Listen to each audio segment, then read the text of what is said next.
che bello, sono contento, sono contento. No, no, fate ancora un applauso, che è gratis, è gratis. No, perché non c'è la crisi almeno sull'applauso, no? Perché la crisi sta ovunque, veramente io...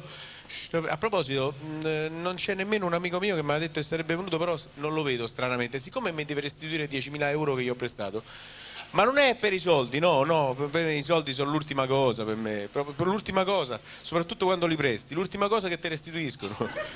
Io veramente non ti puoi più fidare di nessuno, figurati di che non conosci, no? Ogni volta che mi ritrovo tra le mani un assegno che mi convince poco, prendo un cappello e glielo metto sopra, così sono sicuro che l'assegno è coperto. Cioè non ci possiamo più, siamo bloccati poi, tutti bloccati, c'è solo una categoria che non si ferma mai, quella dei prezzi, tutto aumenta. Un vecchietto sotto casa mia l'altro giorno mi ha fatto: tutto aumenta, come tutto aumenta? A me mica mi risulta. E poi vabbè, insomma, sta crisi, ma veramente fortuna che adesso hanno almeno sospeso l'IMU, perché c'erano le famiglie che non sapevano più come fare, addirittura le giovani coppie, con lei che diceva a lui: tu non mi dici mai che io sono il tuo amore, che io sono il tuo punto di riferimento, che sono il tuo punto, il tuo vento caldo, che sono la tua casa. Zitta, non te fa sentire, se no sai quanto mi fanno pagare tutte queste cose che c'ho.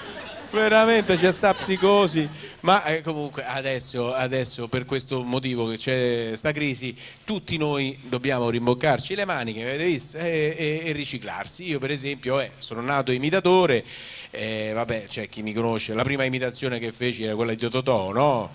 Alla faccia del bicarbonato di sodio, ma dico io, siamo uomini o caporali, a prescindere. Poi sono venute le altre imitazioni, quella che mi ha dato la notorietà, Lubrano, tiravo fuori gli occhiali e dicevo: salve, la domanda nasce spontanea. Perché gli sposini per il loro viaggio di nozze preferiscono recarsi in una zona di mare? Per paura che altrimenti il matrimonio possa andare a monte? La risposta è: non lo so, salve.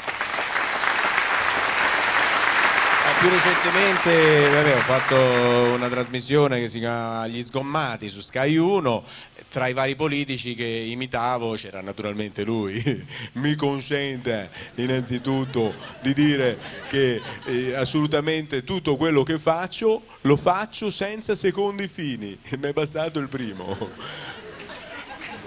Papa, poi è venuto pure il Papa nuovo, insomma, quest'anno.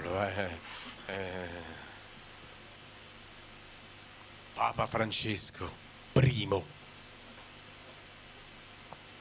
Fratelli e sorelle, buonasera.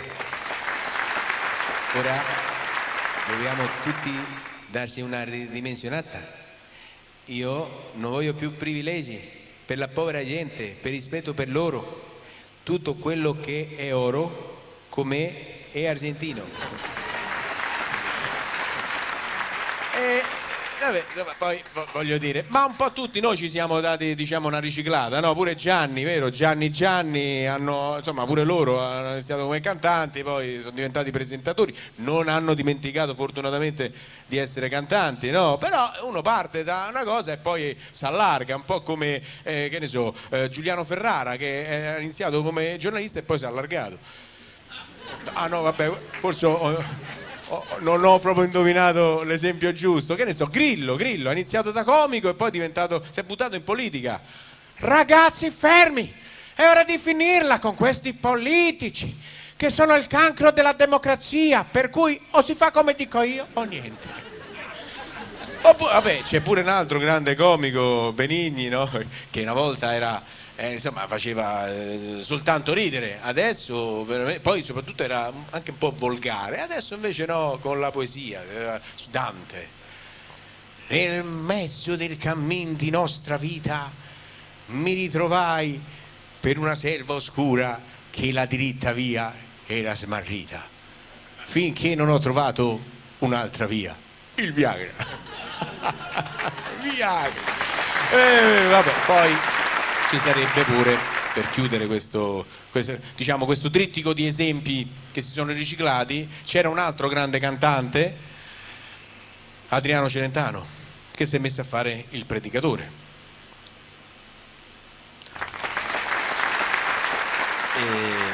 Ciao ragazzi, sì, lo so che voi pensate che io mi sento un Padre Eterno, ma non è vero che mi sento un Padre Eterno, casomai è Lui che si sente me.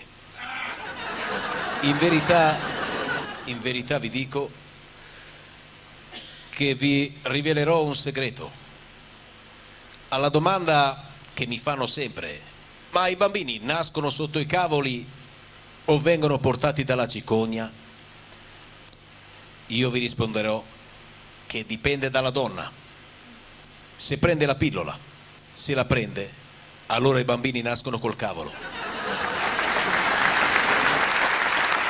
Eccolo qua, va bene.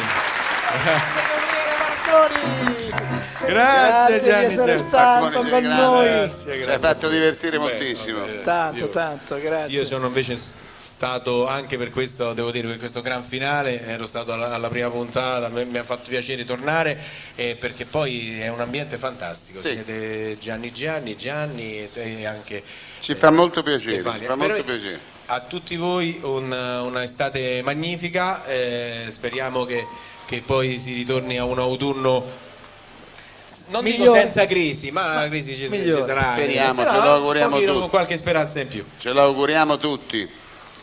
Ciao Marconi.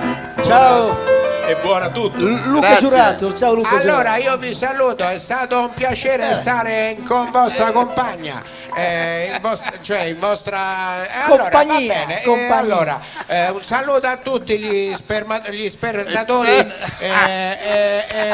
Scusate, ogni tanto va bene, è vero, ogni tanto mi sbalgio a parlare, però poi fortunatamente mi correggio sempre. Ciao a tutti.